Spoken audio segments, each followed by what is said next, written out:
दोस्तों आज हम आपके लिए एक ऐसी मूवी लेके आए हैं जो कि एक मास्टरपीस मूवी है। मूवी का नाम है द कॉल और ये एक साउथ कोरियन मूवी है। चूँकि ये मूवी थोड़ा बहुत कॉम्प्लेक्स है और इसमें टाइम ट्रैवल भी इंक्लूड है तो इसे समझने में आपको थोड़ा बहुत दिक्कत हो सकती है, लेकिन मैं आपको इस मूवी को इस तरह से एक्सप्लेन करूंगा कि आपका इस मूवी को लेकर कोई भी डाउट नहीं बचेगा, बशर्ते कि आप इस वीडियो को पूरा देखें। तो आइए अब बिना किसी देरी के कहानी की शुरुआत करते हैं।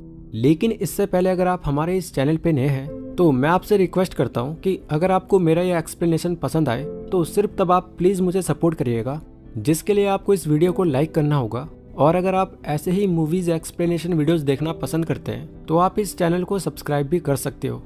तो चलिए अब इस कहानी की शुरुआत करते हैं। कहानी की शुरुआत में हमें 28 साल की एक लड़की सियोन को दिखाया जाता है जो कि अपनी बीमार माँ के पास उनसे मिलने जा रही होती है।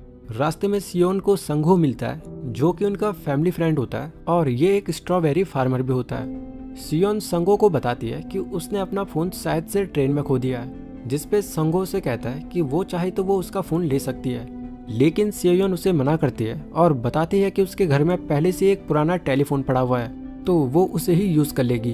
अब घर जाने के बाद सियोन उस पुराने पड़े लैंडलाइन फ़ोन को एक्टिव करती है और उससे अपने नंबर पे कॉल करती है, जिस कॉल को एक औरत उठाती है। यहाँ पे सियोन उससे उसका एड्रेस पूछती है ताकि वो अपने फ़ोन को लेने वहाँ पर आ पाए, जिस पे वो औरत उसके फ़ोन के बदले उससे पैसे मांगती है और फिर कॉल को कट कर देती है। सियोन जब दोबारा उस नंबर पे कॉल करती है तो फिर वो नंबर लगता ही नहीं है। फिर सियोन अपने काम पे लग जाती है कि तभी उसके टेलीफोन पे एक कॉल आता है। सियोन जब कॉल उठाती है तो पाती है कि दूसरी तरफ यंग सुग नाम की एक लड़की कॉल पर है जो कि काफ़ी अजीब बात कर रही होती है और वो कॉल पे बता रही होती है कि उसने बिल्कुल सही कहा था कि उसकी मॉम सच में उसे मारना चाहती है, लेकिन सियोन उसे बताती है कि शायद से उसका रॉन्ग नंबर लग गया है। तो इस पे यंग सुग कहती है कि क्या उसकी बात सनी से हो रही है, जिस पे सियोन मना करती है और फिर यंग सुग कॉल कट कर देती है। अब दूसरे दिन सियोन अपनी बीमार माँ से मिलने के लिए हॉस्पिटल जाती है, जहाँ उसे डॉक्टर से पता चलता है कि उसकी मॉम को ब्रेन ट्यूमर है। सियोन जब अपनी माँ के साथ होती है तो हम देखते हैं कि सियोन का अपनी माँ के प्रति काफ़ी रूड बिहेवियर है और यहाँ तक कि वो अपनी माँ से ठीक तरह से बात भी नहीं करती है। दरअसल सियोन को लगता है कि उसकी माँ की ही वजह से उसके पिता की डेथ हुई थी, क्योंकि उसकी माँ ने गैस को ऑन छोड़ दिया था। अब दूसरे दिन सियोन अपने पिता की कब्र पे जाती है और हमें पता लगता है कि सियोन के पिता की मौत 27 नवंबर 1999 को हुई थी। अब जब वो वापस घर आती है तो उसके फ़ोन पे फिर से कॉल आता है और इस बार भी यंग सुक लाइन पे होती है, जो कि उसे वही सब बता रही होती है कि आज उसकी माँ उसे मार डालेगी तो वो जल्दी से आके उसे बचा ले। लेकिन फिर से सियोन उसे बताती है कि उसका नंबर दोबारा से गलत जगह लग गया है। अब जब रात को सियोन सो रही होती है तो उसे किसी चीज़ के गिरने की आवाज़ सुनाई पड़ती है। जब वो खड़े होकर देखती है तो पाती है कि वॉल में से उसकी फैमिली की फ़ोटो नीचे गिर गई है। इसके बाद जब वो उस वॉल पे कील ठोकती है तो अब उसे रिवील होता है कि उस वॉल के पीछे एक बेसमेंट का रास्ता है। यहाँ पे ये देख सियोन डर जाती है, लेकिन फिर भी वो हिम्मत कर बेसमेंट में जाती है, जहाँ पर उसे एक तांत्रिक की चीजें मिलती है। सियोन यहाँ पे एक फोटो देखती है जो कि 26 नवंबर 1999 की होती है, यानी कि सियोन के पिता के मरने के ठीक एक दिन पहले की। और ये फोटो किसी और की नहीं बल्कि यंग सुक की होती है, जो कि उसे बार बार कॉल कर रही है। अब इसके बाद अगले दिन सियोन संघो को वो फोटो दिखाती है और उससे पूछती कि क्या वो एक तांत्रिक थी। तो इस पे संघो से बताता है कि ये फोटो यंग सुक की है और उसकी माँ एक तांत्रिक हुआ करती थी। साथ ही वो ये भी बताता है कि सियोन की फैमिली से पहले वो दोनों माँ बेटी उसी घर में रहते थे जिस घर में अब सियोन रहती है। अब आगे रास्ते में सियोन को सनी की शॉप दिखती है और वो समझ जाती है कि यंग सुक इसी स्टोर के मालिक को कॉल करना चाह रही थी, लेकिन वो कॉल बार बार उसे लग जा रहा है।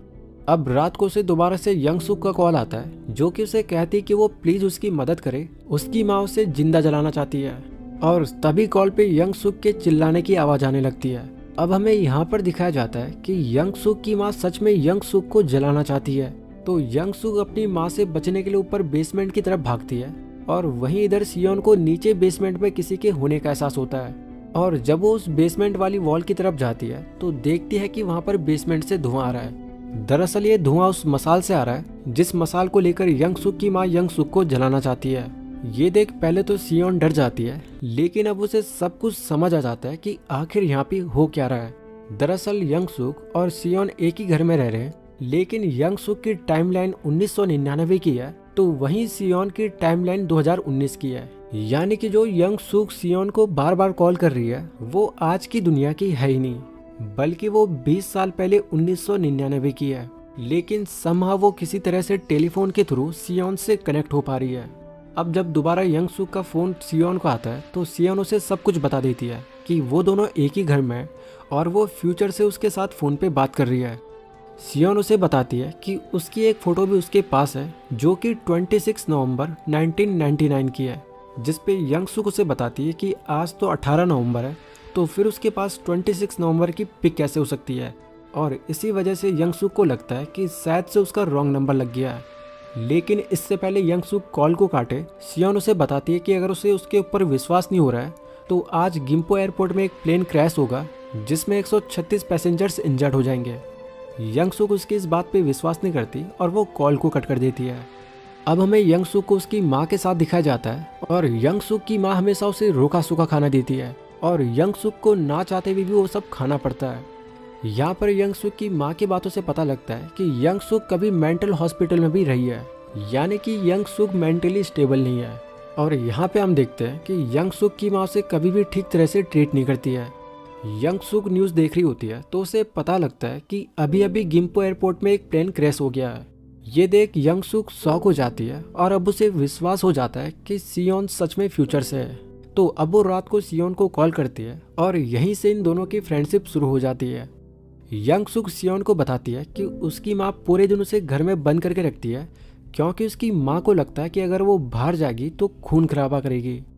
इस पे सियोन कहती है कि भला कोई अपनी बेटी के साथ ऐसा कैसे बर्ताव कर सकता है। तो इस पे यंग सुक उसे बताती है कि वो उसकी असली माँ नहीं है, बल्कि उसने अपनी माँ को बचपन में ही खो दिया था और बचपन से ही वो अपनी सौतेली माँ के साथ रहती है। इस पे सियोन भी इमोशनल हो जाती है और वो भी कहती है कि उसने भी अपने पिता को बचपन में ही खो दिया था क्योंकि उसकी मॉम गैस बंद करना भूल गई थी और फिर आग में झुलसकर उसके पिता की मौत हो गई। साथ ही वो भी आग के लपेटे में आ गई थी, लेकिन किसी तरह से वो बचने में कामयाब रही। यहाँ पे हमें सियोन के पैर को दिखाया जाता है जिसमें जलने के निशान अभी तक होते हैं और यही रीजन है कि अभी तक सियोन अपनी माँ से ठीक तरह से बात नहीं करती है। अब कहानी में आगे बढ़ने से पहले मैं आपको बताना चाहूँगा कि अब आप इस एक्सप्लेनेशन को ध्यान से सुनिए क्योंकि इस मूवी का कॉम्प्लेक्स पार्ट अब स्टार्ट हो गया है। हमें यंग सुक यानी कि 1999 का टाइम दिखाया जाता है जहाँ पे सियोन के पेरेंट्स इसी घर को खरीदने आते हैं। इस समय सियोन 8 साल की होती है और सियोन के पेरेंट्स को ये घर काफी पसंद आता है। यंग सुक यहाँ पे जल्दी से सियोन को कॉल करती है और टेलीफोन के जरिए उसके पिता की आवाज उसे सुनाती है। यहाँ पे सियोन अपने गुजरे हुए पिता की आवाज सुन इमोशनल हो जाती है और वो रोना शुरू कर देती है। तो यहाँ पे यंग सुक उसे बताती है कि अब जो वो उसके लिए करने वाली है वो कभी भी उसे भूल नहीं पाएगी। दरअसल यंग सुक अब इस टाइमलाइन में सियोन के पिता को बचाने की सोचती है, जिससे होगा ये कि 2019 में सियोन को उसके पिता वापस मिल जाएंगे। तो यंग सुक 27 नवंबर को चुपके से अपने घर से बाहर जाती है और सियोन के पुराने घर में घुस जाती है और वो उस गैस को बंद कर देती है जिससे सियोन के पिता की मौत हुई थी। इसके बाद यंग सुक सियोन को कॉल करती है और सियोन देखती है कि उसके पैर में जलने का निशान खुद ब खुद गायब हो रहा है। ये देख वो समझ जाती है कि यंग सुक ने उसके पिता को बचा लिया है और फिर यहाँ पे एकदम से सियोन की सराउंडिंग्स चेंज होने लगती है और अब उसका वो घर एक खूबसूरत घर में बदल जाता है। साथ ही सियोन के गुजरे हुए पिता भी उसे वापस मिल जाते हैं। अपने पिता को 20 साल बाद अपने सामने देख सियोन बहुत इमोशनल हो जाती है और वो अपने पिता के गले लग जाती है। यानी कि यहाँ पर यंग सुक ने सियोन के पिता को बचाकर एक तो 1999 वाली टाइमलाइन में छेड़छाड़ कर दी है, लेकिन इससे सियोन की लाइफ पूरी तरह बदल जाती है। लेकिन यंग सुक की लाइफ अभी भी वैसी की वैसी रहती है, यानी कि अभी भी उसकी माँ उसे मारती पीटती रहती है। अब ऐसे ही एक दिन एक रिचुअल में उसकी माँ को अजीब से विजुअल्स आते हैं कि आगे जाकर यंग सुक एक सीरियल किलर बनेगी। साथ ही यंग सुक की माँ यंग सुक को सियोन के साथ फोन पर बात करते हुए पकड़ लेती है, जिस वजह से वो सियोन को भी वार्निंग देती है कि वो उसके साथ बात ना करे क्योंकि ये उसके लिए सही नहीं होगा। और इसी के बाद यंग सुक की माँ एक रिचुअल में यंग सुक को बहुत बुरी तरह मारती है। वहीं इधर सियोन अब अपनी इस जिंदगी से काफी खुश है और अब अगले दिन सियोन जब इस एरिया की हिस्ट्री के बारे में इंटरनेट पे देख रही होती है तो उसे पता लगता है कि आज यंग सुक मरने वाली है और उसकी ही माँ उसे मार डालेगी, जिसमें वो खुद इस मर्डर के केस में जेल भी चली जाएगी। तो अब जब यंग सुक का कॉल उसे आता है तो सियोन उसे बता देती है कि आज उसकी माँ उसे मार देगी और खुद उसके केस में जेल चली जाएगी। तो अब इस बात से अवेयर होकर यंग सुक अपनी माँ से निपटने के लिए तैयार हो जाती है। इसके बाद जब यंग सुक की माँ उसके रूम में आती है तो यंग सुक अपने रूम में छिपी होती है और इससे पहले यंग सुक की माँ उसे मारे यंग सुक ही अपनी माँ को मार देती है। और जैसे ही यंग सुक अपनी माँ को मारती है तो अब यहाँ पे आप सोच रहे होंगे अगर यंग सुक यहाँ पर बच गई है तो सियोन की टाइमलाइन यानी कि 2019 की टाइमलाइन में भी यंग सुक कहीं ना कहीं एग्जिस्ट करती होगी। लेकिन ऐसा होता नहीं है और ऐसा क्यों नहीं होता ये आपको कुछ ही देर में पता लग जाएगा। अपनी माँ को मारने के बाद यंग सुक पूरी तरह आज़ाद हो जाती है और वो पहली बार पूरी आज़ादी के साथ बाहर घूमती है और खूब सारे मजे करती है। यहाँ तक सब कुछ सही जा रहा होता है और अब हमें दिखाया जाता है कि संगो जो कि स्ट्रॉबेरी फार्मर होता है और इनका फैमिली फ्रेंड भी होता है, वो सियोन के घर पे स्ट्रॉबेरीज लेके आता है। और वहीं 1999 में भी यंग सुक के घर पे भी संगो स्ट्रॉबेरीज देने जाता है, जहाँ पर संगो ये देख लेता है कि फ्रिज में कई पॉलीथीन्स में इंसान को काट कर रखा हुआ है। दरअसल यंग सुक ने अपनी माँ को टुकड़ों में काटकर फ्रिज में रखा हुआ था, जो कि संगो देख लेता है। तो वो जल्दी से वहां पर रखा टेलीफोन लेता है और पुलिस को कॉल कर देता है। लेकिन ये कॉल सियोन को लग जाता है, यानी कि इस टेलीफोन से जहां पर भी कॉल किया जा रहा है वो 2019 में सियोन को ही लग जा रहा है। इसके बाद ना चाहकर भी यंग सुक को संगो को मारना पड़ता है और जैसे ही वो संगो को मार देती है तो वहीं 2019 में सियोन की टाइमलाइन में से भी संगो गायब हो जाता है। अब जब सियोन अपने पिता को संगो के बारे में पूछती है तो उसके पिता उसे बताते हैं कि संगो नाम के किसी भी व्यक्ति को वो नहीं जानते। यानी कि जैसे ही यंग सुक ने संगो को मार दिया वैसे ही संगो 2019 वाली टाइमलाइन में तो मर जाता है, लेकिन ये 2019 की नई टाइमलाइन बन जाती है। यानी कि जो संगो इनका फैमिली फ्रेंड है और जो कुछ देर पहले स्ट्रॉबेरीज लेके आया था वो इस टाइमलाइन में 20 साल पहले ही मर चुका है। इसीलिए सियोन के पेरेंट्स को संगो के बारे में कुछ भी नहीं पता होता। सियोन अब जल्दी से संगो के स्ट्रॉबेरीज फार्म में जाती है तो उसे पता लगता है कि वो फार्म 20 साल पहले ही बंद हो गया था। तो अब इसके बाद वो पुलिस स्टेशन जाती है और संगो के बारे में पूछताछ करती है। तो एक पुलिस ऑफिसर उसे बताता है कि जिसके बारे में वो बात कर रही है वो 20 साल पहले ही मर चुका है। और वो पुलिस ऑफिसर संगो के केस की डायरी निकालता है और उसे बताता है कि 20 साल पहले यंग सुक नाम की एक लड़की ने अपनी ही माँ और संगो को मार दिया था। अब अगले सीन में दिखाया जाता है कि पुलिस यंग सुक के घर पर आती है और संगो के मर्डर केस के बारे में यंग सुक से पूछताछ करती है। तो यहाँ पर यंग सुक पुलिस वालों को बताती है कि वो किसी भी संगो नाम के आदमी को नहीं जानती। लेकिन तभी पुलिसमैन उसके घर के अंदर स्ट्रॉबेरीज के बॉक्सेस देख लेता है जो कि असल में संगो यहाँ पर लेके आया था। तो पुलिस यंग सुक को पूछती है कि वो स्ट्रॉबेरी बॉक्सेस कहाँ से आए।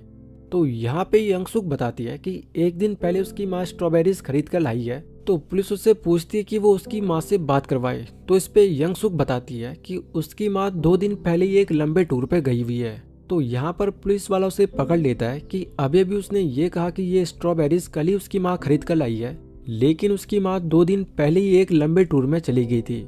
तो फिर यहाँ पर पुलिस को पहली बार यंग सुक पे शक होता है, लेकिन यहाँ पर पुलिस उसे कहती है कि जब उसकी माँ वापस आई तो वो फिर से उससे पूछताछ करने आएंगे। और ये सब कहकर पुलिस यहाँ से निकल जाती है। वहीं 2019 में सियोन सनी के स्टोर पर जाती है, जहाँ के लिए असल में यंग सुक कॉल करना चाहती थी। यहाँ पर सनी उसे यंग सुक की सारी सच्चाई बताती है कि कैसे वो यंग सुक को एक अच्छी लड़की समझती थी, लेकिन असल में वो एक बहुत बुरी लड़की थी जिसने कि लगभग उसे मार ही दिया था। वो अपने जले हुए पैर को दिखाती है और कहती है कि अगर यंग सुक की मां ना होती तो आज वो भी जीवित न होती।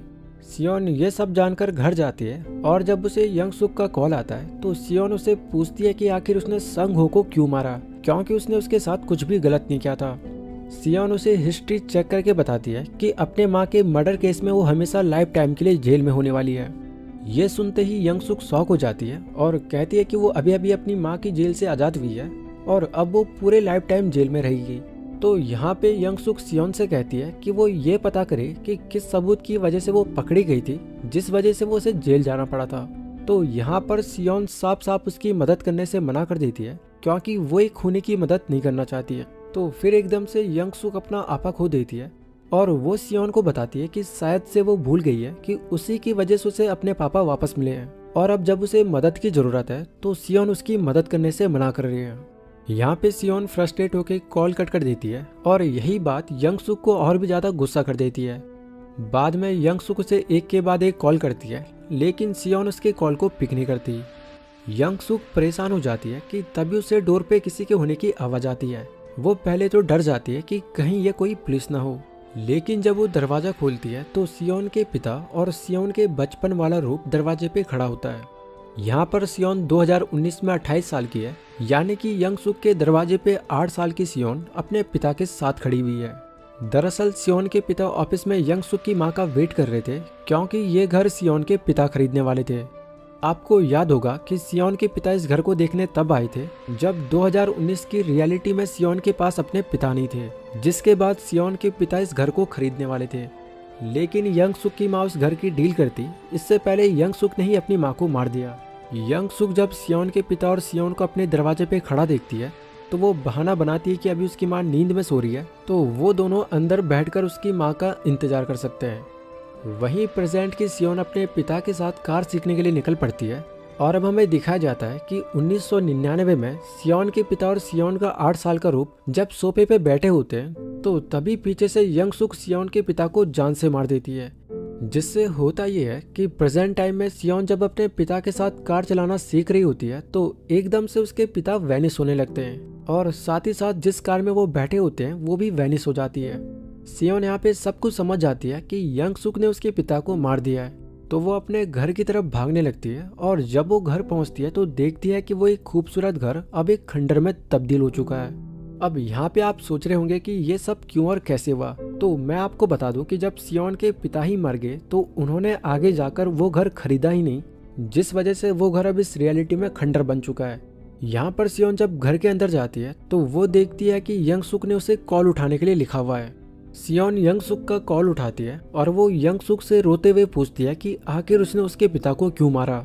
इस पे यंग सुक कहती है कि उसने जो फेवर उसे किया था वो अब उसने वापस ले लिया है, तो ये उसके लिए कोई बड़ी बात नहीं होनी चाहिए, बल्कि बड़ी बात यह है कि सियोन का बचपन वाला रूप उसने चेयर से बांधा हुआ है और अगर वो चाहे तो वो उसे भी मार सकती है।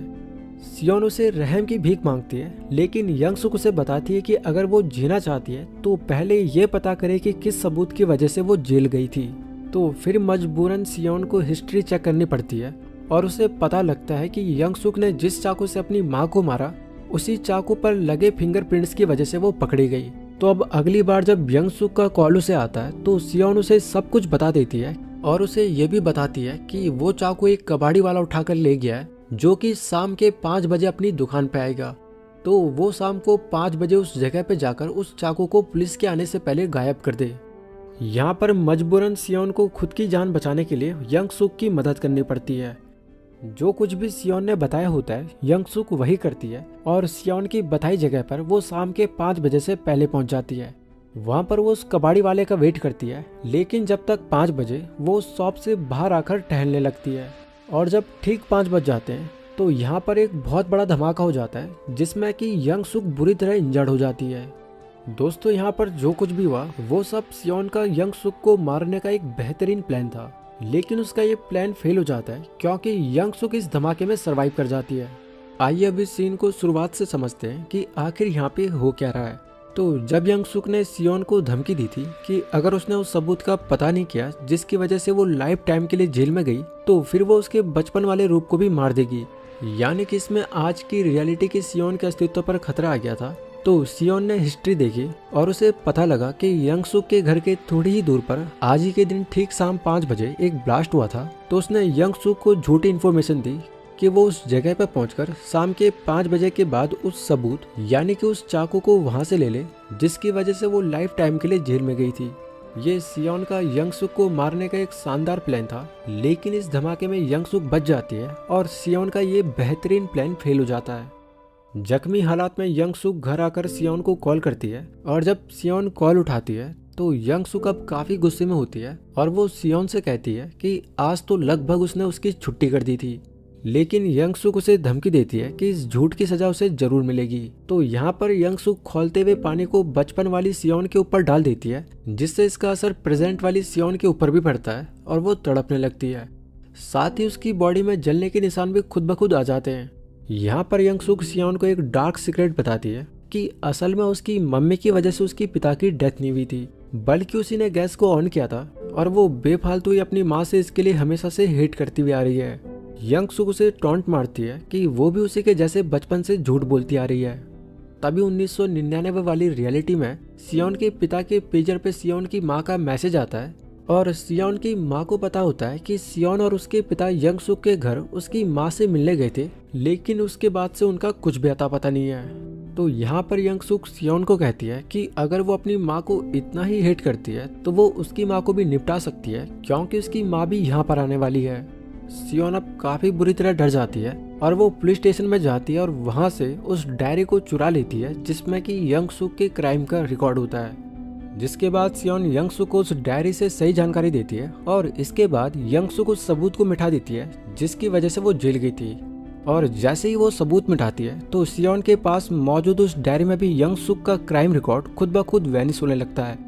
यहाँ पर होता यह है कि यंग सुक ने जब उस सबूत को मिटा दिया तो अब वो कभी जेल गई नहीं, जिससे कि प्रेजेंट टाइम में एक नई रियलिटी स्टार्ट हो जाती है और यहाँ पे सियोन की सराउंडिंग्स चेंज होने लगती है और जो घर कुछ ही देर पहले एक खंडर था वो अब एक अच्छे घर में तब्दील हो जाता है। और ऐसा इसलिए होता है कि ये घर अभी की रियलिटी में मिडिल एज यंग सुक का होता है। यहाँ पर जैसे ही रियलिटी चेंज होती है तो हम देखते हैं कि इस रियलिटी में मिडिल एज यंग सुक पूरी तरह एक सीरियल किलर बन चुकी है, जिसने कि ना जाने कितनी लाशों को काटकर फ्रिज में रखा हुआ है। हम देखते हैं कि मिडिल एज यंग सुक अपने पास्ट वाले वर्जन को कॉल करती है और उसे बताती है कि आज वो मारी जा सकती है तो वो उस टेलीफोन को अपने पास ही रखे। वहीं हमें 1999 में दिखाया जाता है कि सियोन की मां पुलिस स्टेशन में अपने पति और अपनी बेटी सियोन के गुमशुदा की रिपोर्ट लिखवाती है। तो यहाँ पर एक पुलिस वाला सियोन की मां के साथ यंग सुक के घर पर जाता है और वहाँ पर छानबीन शुरू कर देता है। यहाँ पर सियोन की मां को सियोन का रबड़ बैंड मिलता है, जिससे पुलिस वाले को शक हो जाता है और वो घर में हर जगह छानबीन शुरू कर देता है। वहीं 2019 में सियोन इस रियलिटी में उस टेलीफोन को ढूंढना शुरू कर देती है और कई ढूंढने के बाद आखिरकार वो टेलीफोन उसे बेसमेंट में ही मिलता है। वहीं दूसरी तरफ 1999 में पुलिस और सियोन की मां को उस घर में कुछ भी नहीं मिलता, तो सियोन की मां कहती है कि वो एक बार अपने पति को कॉल करना चाहती है। तो वो यंग सुक को पूछती है कि क्या वो उसका टेलीफोन यूज कर सकती है, जिसपे यंग सुक बहाना बनाती है कि उसका टेलीफोन खराब हुआ है। लेकिन सियोन की मां जब अपने पति को कॉल करती है तो वो पुलिस को बताती है कि ये टेलीफोन बिल्कुल सही काम कर रहा है। लेकिन जब वो अपने पति को कॉल करती है तो वो कॉल हमेशा की तरह 2019 में सियोन को लग जाता है और 2019 में सियोन पहले से ही अपनी मां का कॉल का वेट कर रही होती है। और जब सियोन की मां का कॉल आता है तो सियोन अपनी मां को बताती है कि जितनी जल्दी हो सके वो अभी के अभी तुरंत उस घर से भाग जाए, क्योंकि वो यंग सुक उन्हें मारने वाली है। लेकिन यहाँ पर सियोन की माँ समझ नहीं पाती कि ये फ्यूचर से उसकी ही बेटी उससे कॉल पर बात कर रही थी। सियोन की माँ यहाँ पर कंफ्यूज हो जाती है कि आखिर वो लड़की उसे माँ क्यों बुला रही थी। वो कुछ समझ पाती कि तभी पीछे से यंग सुक पुलिस वाले पे हमला कर उसे मार देती है और इससे पहले यंग सुक सियोन की माँ को भी मारे, सियोन की माँ टेलीफोन को अपने साथ लेकर एक रूम में अपने आप को लॉक कर देती है। तो वहीं इधर 2019 की टाइमलाइन में सियोन पे मिडिल एज यंग सुक पीछे से हमला कर देती है, जिससे कि सियोन जख्मी हो जाती है। वो टेलीफोन को पाने के लिए यंग सुक से लड़ाई करती है और आखिरकार फोन को लेकर यंग सुक से बचते हुए वो भी खुद को एक रूम में लॉक कर देती है। वहीं 1999 में सियोन दोबारा पुलिस को कॉल करती है, लेकिन हमेशा की तरह उस टेलीफोन से 2019 में सियोन को कॉल लग जाता है और सियोन रोते हुए अपनी माँ को समझाती है कि वो अपने पास किसी हथियार को रखे जिससे कि वो यंग सुक को मार सकती है। तो यहाँ पर सियोन की माँ फायर एक्सटिंग्विशर को हाथ में पकड़ लेती है और यंग सुक से निपटने के लिए तैयार हो जाती है। तो वहीं 2019 की टाइमलाइन में यंग सुक चाकू से दरवाजा तोड़ने लगती है और यहाँ पे सियोन के पास कोई भी रास्ता नहीं बचता। वहीं 1999 में सियोन की माँ यंग सुक के लिए तैयार होती है, तो तभी यंग सुक यहाँ पर एक और चाल चलती है। दरअसल वो सियोन को दरवाजे के बाहर रख देती है और अपनी बेटी की आवाज़ सुन सियोन की माँ बाहर आती है और अपनी बेटी को गले लगाती है। इतने में ही यंग सुक पीछे से सियोन की माँ पर हमला कर देती है। वहीं 2019 की रियलिटी में यंग सुक चाकू से दरवाजा काटकर अंदर आ जाती है और यहाँ पे सियोन की लाइफ की उल्टी गिनती शुरू हो जाती है। वहीं 1999 में अपनी बेटी को बचाने के खातिर सियोन की मां यंग सुक को लेकर रेलिंग से नीचे कूद जाती है, जिससे 2019 में यंग सुक जब सियोन की जीवन लीला खत्म करने वाली होती है तो सियोन को मारने से पहले ही वो वैनिश हो जाती है। यानी कि यहाँ पर हम समझ जाते हैं कि यंग सुक मारी जा चुकी है। इससे होता यह है कि यहाँ पर फिर से एक नई रियलिटी पैदा हो जाती है और फिर से ये घर खंडर में तब्दील हो जाता है, क्योंकि पास्ट में ही जब यंग सुक मर गई तो फिर उस घर को मेंटेन करने वाला कोई रहा ही नहीं। सियोन यहाँ पे समझ जाती है कि यंग सुक मर गई है तो वो अपनी माँ को हॉस्पिटल में देखने जाती है, क्योंकि 2019 की रियलिटी में सियोन की माँ को ब्रेन ट्यूमर था तो वो हॉस्पिटल में एडमिट थी। लेकिन जब वो हॉस्पिटल जाती है तो देखती है कि उसकी माँ वहाँ पर नहीं है। तो वो अपनी माँ को यहाँ वहाँ ढूंढती है, लेकिन उसकी माँ कहीं पर भी नहीं दिखाई देती।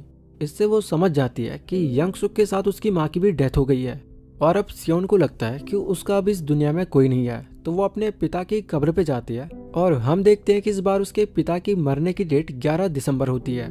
यहाँ पर जब सियोन अपने पिता की कब्र पे होती है तो हम देखते हैं कि सियोन की माँ भी यहाँ पर आ जाती है, जो कि सियोन को डांट लगाती है कि वो कॉल क्यों नहीं उठा रही है। सियोन अपनी माँ को देख इमोशनल हो जाती है और उनके गले लग जाती है। सियोन यहाँ पे देखती है कि पास्ट में उसे बचाने के लिए यंग सुक से हुई लड़ाई में उसकी माँ की बॉडी में कई सारे चोट के निशान अभी तक है। लेकिन अब सियोन अपनी माँ को देख काफी खुश होती है और ये दोनों खुशी खुशी अपने घर की ओर निकलने लगते हैं। लेकिन चलते चलते सियोन की मॉम खुद ब खुद वैनिश हो जाती है और मूवी के अंतिम सीन में हम देखते हैं कि यंग सुक अभी भी जिंदा होती है और इसी कॉम्प्लेक्स सीन के साथ इस कहानी का अंत हो जाता है। मूवी खत्म होते होते हमारे दिमाग में कई सवाल पैदा कर देती है कि आखिर में हुआ क्या था। तो अगर आप अभी तक इस एक्सप्लेनेशन में बने हुए हैं तो आप कमेंट जरूर करिएगा और कमेंट में ये बताएं कि आपको ये मूवी कैसे लगी। तो आइए अब इस मूवी की एंडिंग को समझते हैं। तो कहानी तब से और कॉम्प्लेक्स हो जाती है जब से 1999 में यंग सुक ने अपना वो सबूत मिटाया जिससे कि वो जेल जा सकती थी। और जैसे ही उसने अपना वो सबूत मिटाया वैसे ही 2019 में एक नई रियलिटी पैदा हो गई जिसमें कि यंग सुक पूरी तरह सीरियल किलर होती है। और अब यहाँ पर सियोन और यंग सुक दोनों पास्ट में छेड़छाड़ कर सकती थी, यानी कि सियोन अपनी माँ को फ्यूचर से इंस्ट्रक्शन दे सकती थी, तो वहीं यंग सुक भी अपने पास्ट वाले वर्जन को कांटेक्ट कर उसे आगे होने वाली घटनाओं के बारे में बता सकती थी। इसीलिए 2019 की यंग सुक ने जब 1999 वाली यंग सुक को कॉल किया तो वो उसे वार्निंग दे देती है कि आज वो मारी जा सकती है, क्योंकि उसे फ्यूचर पता था कि यंग सुक सियोन की माँ के हाथों मारी जाएगी। इसीलिए 2019 की यंग सुक ने अपने पास्ट वाले वर्जन को पहले ही अवेयर किया था कि चाहे जो कुछ भी हो जाए वो अपने टेलीफोन को अपने पास रखे, क्योंकि वही एक टेलीफोन था जिससे कि 2019 में कांटेक्ट हो पा रहा था।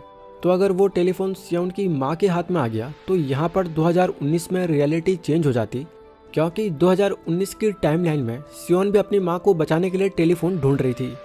तो अगर यहाँ पर सियोन ने अपनी माँ से टेलीफोन से बात कर ली तो फिर यहाँ पर यंग सुक के लिए खतरा पैदा हो जाएगा, क्योंकि यंग सुक की ही तरह सियोन की माँ भी अब अवेयर हो जाएगी।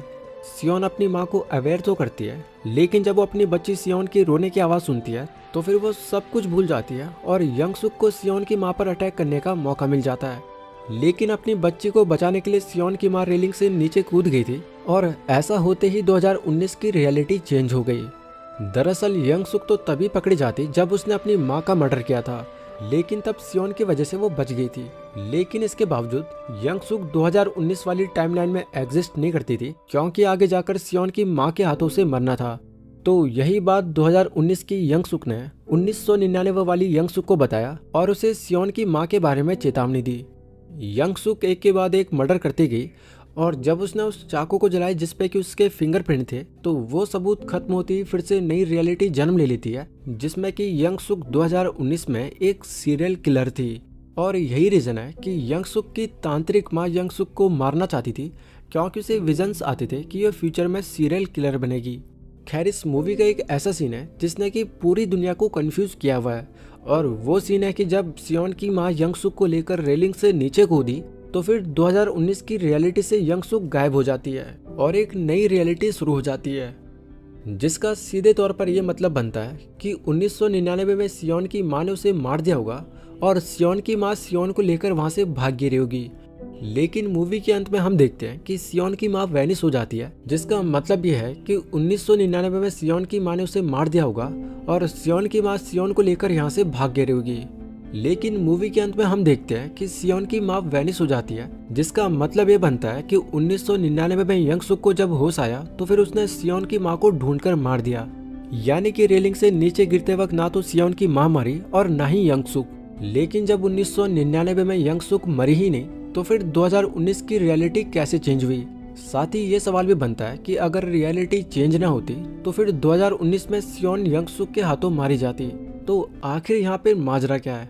तो दोस्तों इसमें मेरी खुद की इंटरप्रिटेशन ये है कि जो सियोन 1999 की है वो अपने सामने अपने पिता को मरते हुए देखती है, साथ ही उसे ये भी पता होगा कि यंग सुक ने उसकी माँ को मार दिया, जिस वजह से होगा ये कि बदले की आग में आगे जाकर सियोन यंग सुक से इस बात का बदला जरूर लेगी। या तो वो यंग सुक को मार देगी या फिर पुलिस आगे जाकर यंग सुक को फांसी की सजा सुना देगी। जिससे होगा ये कि 2019 की यंग सुक पहले ही मारी जाएगी। इसीलिए 2019 की यंग सुक ने उसे आगे के लिए अवेयर किया था, लेकिन पास्ट की यंग सुक खुद के फ्यूचर सेल्फ को बचाने में नाकाम रही। तो दोस्तों, ये थी पूरी कहानी इस मास्टरपीस मूवी की। आशा करता हूँ कि आपको मेरा ये एक्सप्लेनेशन पसंद आया होगा। अगर ऐसा है तो आप हमारे इस वीडियो को लाइक कर, हमारे इस चैनल को सब्सक्राइब कर हमें सपोर्ट कर सकते हैं।